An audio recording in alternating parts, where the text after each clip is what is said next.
मला वाटतं की या कार्यक्रमामध्ये माननीय बच्चू कडू यांच्या संदर्भातलं जे काही आंदोलन चालू आहे त्यांच्या मागण्यांकडे लक्ष वेधण्याच्यासाठी त्यांचे कोण प्रतिनिधी त्या ठिकाणी होते त्यांना माननीय उपमुख्यमंत्री महोदय अजितदादांनी सर्व समजावून सांगितलेलं आहे। काल महाराष्ट्राच्या मुख्यमंत्री महोदयांनी शासनाचे प्रतिनिधी म्हणून माननीय बावनकुळे साहेबांना त्या ठिकाणी चर्चेसाठी पाठवलेलं होतं। बावनकुळे साहेब आणि माननीय बच्चू कडू यांच्यामध्ये चर्चा संपन्न झालेली आहे आणि बच्चू कडू साहेबांनी मी विचार करतो आणि मग शासनाला कळवतो।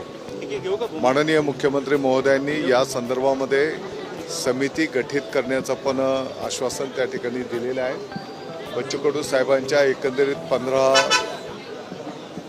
च्या आसपास काही मागण्या आहेत आणि मग त्या प्रत्येक मागणीवर शासनाच्या वतीने जी काही समिती गठीत होईल त्याच्यामध्ये बच्चू कडू साहेब पण त्या ठिकाणी असणार आहेत आणि एकंदरीत सर्व अभ्यास करून त्यांनी स्पष्टपणे सांगितलेलं आहे की बाबा कोणत्या विषयाला शेवटी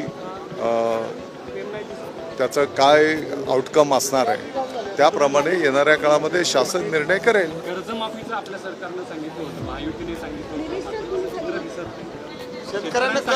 होतं, नाही, निश्चितपणे कर्जमाफीच्या संदर्भामध्ये शासन पातळीवरनं पण सकारात्मकता आहे।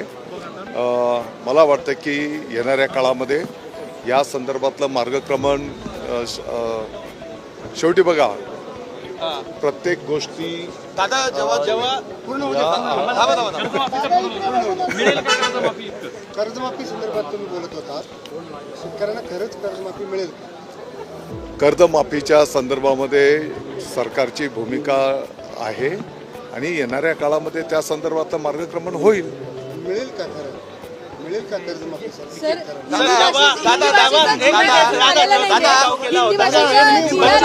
मला वाटतं की मला वाटतं की आपण जर बघितलं असेल तर अनेक चांगल्या योजना आपल्या सरकारने त्या ठिकाणी आणलेल्या आहेत। शेतकरी बांधवांना विजेच्या संदर्भातला एक रिलीफ देण्यात आलेला आहे। PM किसानच्या धर्तीवर राज्य सरकारने पण तेवढंच अनुदान त्या ठिकाणी शेतकऱ्यांच्या खात्यावर थेट वर्ग केलं जात आहे। अनेक योजना केलेल्या आहेत।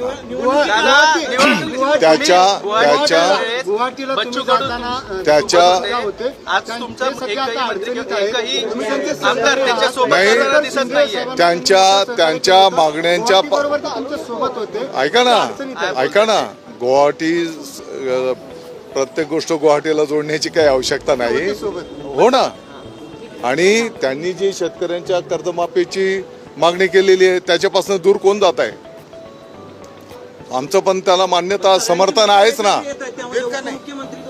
समर्थन मान्यता आहे ना। उपमुख्यमंत्री महोदयांनी पण तेच सांगितलं। त्यांनी सांगितलं की त्यांच्या एकूण 15 मागण्या आहेत, काही दिव्यांग बांधवांशी संबंधित मागण्या आहेत, त्याला नाही कोण बोलत आहे।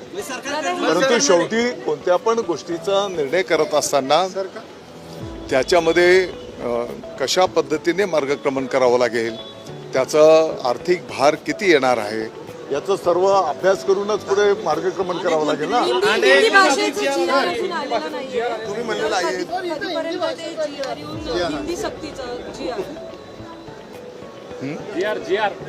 GR संदर्भात हिंदीच्या संदर्भामध्ये जो काही पाठीमागच्या काळामध्ये तिसरी भाषा म्हणून शासन निर्णय केलेला त्याला स्थगिती देण्यात आलेली आहे।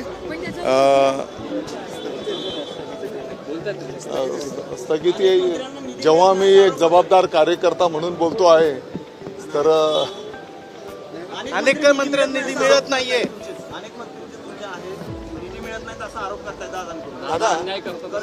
आता कोणते कोणते विषय आपण नेतो आहोत? शिंदे साहेब अरे त्या दिदीला शिंदे साहेब मुख्यमंत्री असताना गेल्या वर्षी दादा वारकऱ्यांना जे दिंड्या आहेत शिंदे साहेब मुख्यमंत्री असताना त्यांनी प्रत्येकी दिंडीला 20,000 रुपये असा निधी दिलेला होता.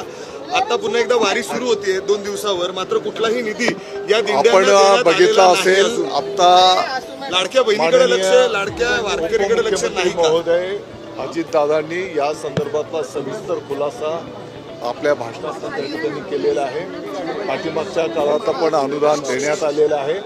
आताच्याही घडीला 75% अनुदान देण्यात आलेलं आहे असं माननीय उपमुख्यमंत्री महोदयांनी आता घोषित केलेलं आहे. दिंड्यांना जे 20,000 रुपये संदर्भात बोलले ते वारकऱ्यांना जे दिंडे येतात ना, नाही मला वाटतं की त्या संदर्भामध्ये माहिती घेऊन मी बोललो पाहिजे.